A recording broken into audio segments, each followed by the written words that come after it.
Hola, veus, la Policia Nacional ha alliberat 4 dones a Lleida que estaven sent explotades sexualment. Han detingut 3 persones, 2 de les quals a la capital del Segrià i l'altra a Tarragona. Entre els detinguts hi ha el líder de l'organització, que ha ingressat a presó.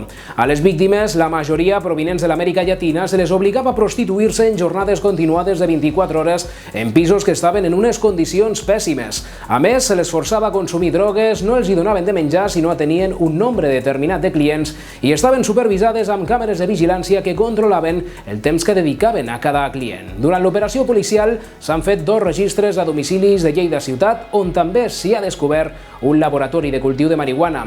La investigació es va iniciar arran de la denúncia que van presentar 2 víctimes davant de la Policia Nacional. Un dels membres de l'organització captava les dones als seus països d'origen i aprofitava la seva situació precària per oferir-los viatjar a Espanya per exercir la prostitució en unes condicions luxoses i amb grans beneficis econòmics. Però quan les dones van arribar a Lleida es van trobar amb una realitat molt diferent. Segons la policia, el líder de l'organització es quedava amb la seva documentació personal i els hi negava la llibertat de circulació. D'aquesta manera, les dones no podien sortir del pis on s'allotjaven si no les acompanyava ell. A més, les prostitutes, a banda de retornar les despeses pel seu viatge a Espanya, estaven obligades a entregar al líder de l'organització més de la meitat dels ingressos que guanyaven pels serveis sexuals que prestaven.